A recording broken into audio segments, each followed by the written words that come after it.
Ya, kalau kita lihat penanganan kasus-kasus penghinaan agama di negeri ini bisa dibilang eh, negatif ya.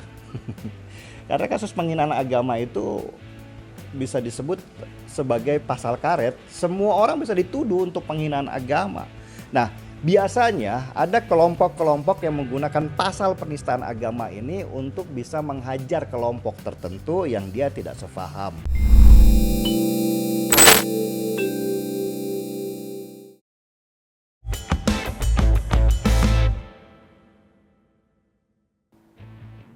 Seorang YouTuber bernama Joseph Paul Zhang yang ditenggarai seorang pendeta mengaku sebagai nabi ke-26, menghina agama Islam dan menantang untuk ditangkap.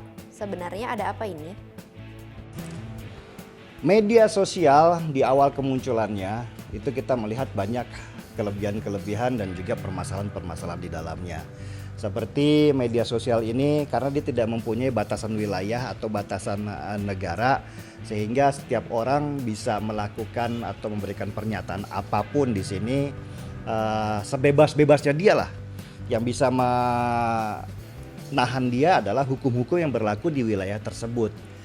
Seperti contoh kasus Ferdinand Paleka dulu yang seorang anak muda yang melempar sebungkus sampah kepada seorang waria. Ferdinand Paleka ini kan bukan seseorang yang kita kenal sebagai orang yang punya prestasi. Dia nggak punya prestasi, dia nggak punya apa-apa, dan dia nobody di sekitarnya, sehingga dia mencari peluang untuk menaikkan nama dan popularitas dirinya melalui media sosial dan melalui perbuatan-perbuatan kontroversial. Ini sama dengan apa yang dilakukan oleh Joseph Paul Zhang. Siapa sih Joseph Paul Zhang itu? Gue juga nggak paham dia ini siapa ya. Namanya nggak pernah terdengar, prestasinya apa? Apakah dia memenangkan kejuaraan sesuatu? Ataukah dia penemu sesuatu? Kan nggak ada. Joseph Paul Zhang ini adalah seseorang yang tidak kita kenal atau nobody yang berusaha menjadi somebody ya dengan mengeluarkan pernyataan-pernyataan kontroversial seperti ngakulah menjadi nabi ke-26, terus kemudian menantang polisi lah supaya nanti orang memburunya. Ya pada intinya sih sebenarnya apa yang dia lakukan itu tujuannya hanya untuk menaikkan eksistensi dirinya supaya dia mendapatkan pengakuan di dalam komunitasnya sebagai orang yang berani, misalnya sebagai orang yang dibilang terang-terangan dan apapun lah. Pada intinya pengakuan-pengakuan seperti itu dibutuhkan. Kenapa dia butuhkan pengakuan itu? Ya karena dia nggak punya prestasi apa-apa yang harus diakui.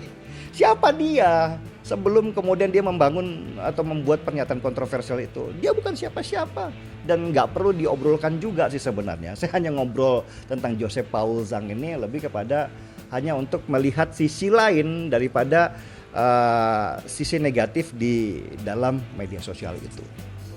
Apakah polisi bisa menangkap orang tersebut?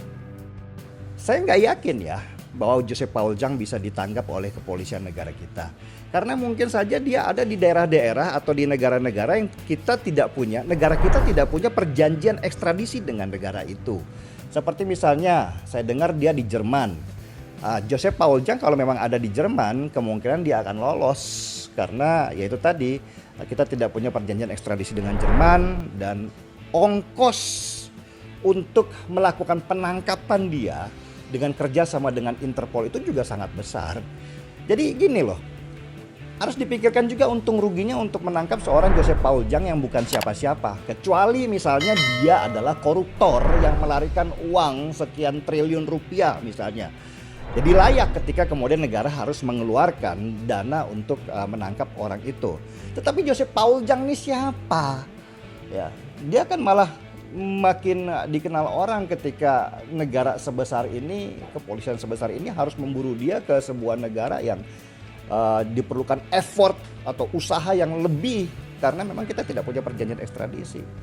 Saya nggak yakin polisi bisa menangkap Joseph Paul Zhang di sana. Yang bisa dilakukan polisi adalah memblokir YouTube-nya dia dan bekerja sama dengan YouTube untuk siapapun yang bernama Joseph Paul Zhang itu bisa di-ban di YouTube. Ya itu saja sih sebenarnya. Bagaimana selama ini penanganan kasus-kasus penghinaan agama oleh penceramah agama lain di tangan polisi? Ya kalau kita lihat penanganan kasus-kasus penghinaan agama di negeri ini bisa dibilang negatif ya. Karena kasus penghinaan agama itu bisa disebut sebagai pasal karet, semua orang bisa dituduh untuk penghinaan agama. Nah, biasanya ada kelompok-kelompok yang menggunakan pasal penistaan agama ini untuk bisa menghajar kelompok tertentu yang dia tidak sefaham. Seperti contoh misalnya kasus Ahok di 2017 pada waktu Pilgub DKI. Pasal penistaan agama ini betul-betul dibangun dan digoreng dan dipelintir secara politis untuk memenangkan pemilihan gubernur di DKI Jakarta dan menyingkirkan satu calon yang sangat potensial untuk memenangkan pertarungan itu. Itu memakai pasal penistaan agama. Jadi apa yang bisa diharapkan dari sebuah pasal penistaan agama ini? Dan seperti contohnya kasus Mei Liana di Tanjung Balai pada waktu itu, kasus penghinaan agama ini dipakai oleh kelompok-kelompok yang merasa dirinya mayoritas dan mereka melakukan tekanan-tekanan kepada majelis hakim, kepada kepolisian dengan pengerahan massa besar-besaran. Ya, itu kemampuan yang mereka lakukan sehingga kadang-kadang polisi juga ada ketakutan supaya kasus ini tidak membesar dan menjadi kerusuhan misalnya. Kan itu ancaman-ancaman mereka. Begitu juga pengadilan. Sehingga kasus penistaan agama ini kebanyakan dimenangkan oleh mereka-mereka yang merasa dirinya mayoritas. Karena yaitu tadi mereka melakukan trial by mass ya, by massa ya. Mereka melakukan tekanan-tekanan melalui massa yang besar ya kan, supaya pengadilan dan kepolisian memenuhi apa yang mereka inginkan. Ada juga oknum ustadz yang juga suka menghina agama lain. Misalnya Yahya Waloni, haruskah diproses juga? Ya, seperti Yahya Waloni ini, siapa yang berani megang dia sekarang? Meskipun udah banyak videonya yang viral ketika si Yahya ini sudah menghina-hina agama Kristen. Nah, ini kan pertanyaan kepada polisi, kok gercep banget kalau kemudian Joseph Paul Zhang menghina agama Islam, tetapi Yahya Waloni yang menghina agama Kristen kok tidak langsung diciduk gitu ya. Yang kita harus pahami bahwa delik aduan itu adalah seseorang itu harus mengadu dulu baru polisi bisa melakukan proses. Jadi seperti penghinaan agama ini, pasal penistaan agama ini konsepnya adalah delik aduan. Jadi harus ada yang mengadu dulu. Nah pertanyaannya, ada nggak umat-umat Kristen yang mengadukan Yahya Waloni untuk bisa diproses oleh polisi? Saya yakin enggak ya, karena juga apatis biasanya umat Kristen ketika berbicara tentang penistaan agama ini. Ya sudahlah, biarkanlah ya. Nah ini menarik buat saya ketika umat Kristen yang selalu ditekan di negeri ini, bahkan dilarang beribadah, ternyata malah menemukan posisi yang benar di dalam permasalahan penistaan agama ini. Ya anggaplah pasal penistaan agama itu pasal karet. Nah, kalau pasal karet ini kita gunakan atau digunakan oleh seseorang, itu kita selalu banyak menemukan ekses negatifnya. Yang bisa kita lakukan sekarang ketika ada orang menghina, ya sudah biarkan aja dia menghina. Ya, nggak akan berpengaruh juga terhadap kehidupan kita.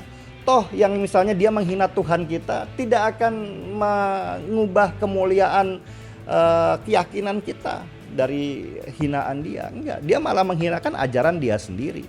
Itu saja sih sebenarnya cara kita berperilaku menghadapi situasi di dalam dunia media sosial ini, termasuk kepada Yahya Waloni. Dalam kasus penghinaan agama, benarkah kelompok agama minoritas lebih mudah dijerat proses hukum dibandingkan penganut agama mayoritas? Ya seperti yang saya bilang tadi, bahwa pasal penistaan agama ini selalu dipakai oleh mereka yang mengaku sebagai mayoritas ya, mengaku ya, bahwa mereka juga belum tentu mayoritas di kalangan yang mayoritas. Ya ada kelompok-kelompok ini hanya memanfaatkan nama agama ya dan nama perhimpunan agama untuk kepentingan tujuan politik mereka. Nah, mereka ini yang selalu memakai pasal-pasal penistaan agama untuk kepentingan politik mereka. Seperti kita tadi bilang kasus Ahok ya, Pilgub DKI 2017, di mana cara mereka untuk bisa menyingkirkan lawan potensial mereka di Pilgub itu adalah melalui pasal penistaan agama, dan mereka berhasil. Ya ini pertanyaannya. Jadi buat saya sih pasal penistaan agama itu nggak penting juga sebenarnya. Apakah Mas Denny cemas dengan semakin maraknya kasus penceramah menghina agama lain? Apakah Indonesia akan pecah? Saya itu tidak cemas dengan banyaknya penceramah agama yang menjelek-jelekan agama lain. Saya hanya lebih cemas dari reaksi-reaksi orang yang mendengarkan keyakinannya dihina oleh para penceramah-penceramah itu. Ya, karena tidak semua orang mungkin bisa berpandangan seperti saya dan banyak teman-teman lain yang cuek aja ketika dihina. Seorang penghina itu pasti berharap mendapatkan reaksi balik dari orang yang dia hina. Karena dengan reaksi balik itulah mereka kemudian akan membangun hinaan-hinaan baru yang berkembang. Ya, namanya orang ketika berbicara, ketika mendapatkan reaksi kan pasti pembicara menjadi asik. Begitu juga model hinaan. Tetapi ketika seseorang menghina kita dan kita cuek tidak menanggapi mereka, kita dingin saja dan kita tetap fokus pada tujuan kita, yaitu prestasi kita di dunia, maka lama-lama orang yang menghina itu juga akan bosan. Ya gimana nggak bosan? Dia terus menghina tetapi kita juga tidak punya reaksi di dalam menghadapi hinaan dia. Kenapa? Karena kita menganggap dia nggak penting. Kalau orang tidak penting, ngapain ditanggapi? Kita hanya menanggapi seseorang yang penting-penting saja. Orang yang berbicara tentang masa depan, orang yang berbicara tentang visi, orang yang berbicara tentang teknologi, tentang ilmu pengetahuan. Sedangkan orang yang menghina, sebenarnya orang yang menghina itu dia sebenarnya sedang menghina ajaran dan keyakinan yang dia pelajari sendiri. Ya, karena dia tidak punya kemampuan untuk mendalami apa yang dia yakini dan tidak punya kemampuan mendalami apa yang dia pelajari, maka dia selalu melihat kelemahan-kelemahan orang lain untuk menutupi kelemahan terbesar dirinya. Cuman itu aja. Itu kan sama dengan orang yang kalah di dalam pergaulan, ya, kalah di dalam kompetisi. Dia kemudian menjelekkan orang-orang yang sedang berkompetisi. Kenapa? Karena dia tidak pernah bisa mengikuti kompetisi itu sehingga timbullah rasa iri dalam dirinya dan dia lontarkan dalam bentuk hinaan-hinaan. Ya itu saja sih. Selama kita memahami konsep seperti itu, maka sebenarnya siapapun penceramah agama silakan menghina. Nggak penting juga pasal penistaan agama atau apapun, karena di negara-negara maju nggak ada tuh pasal penistaan agama. Juga masalah agama juga tidak diributkan di dalam kehidupan sosial mereka. Agama adalah urusan lu, bukan urusan gua. Tetapi bagaimana cara kita mendapatkan pekerjaan, bagaimana cara kita berkompetisi itu adalah urusan kita bersama. Ya begitulah negara maju.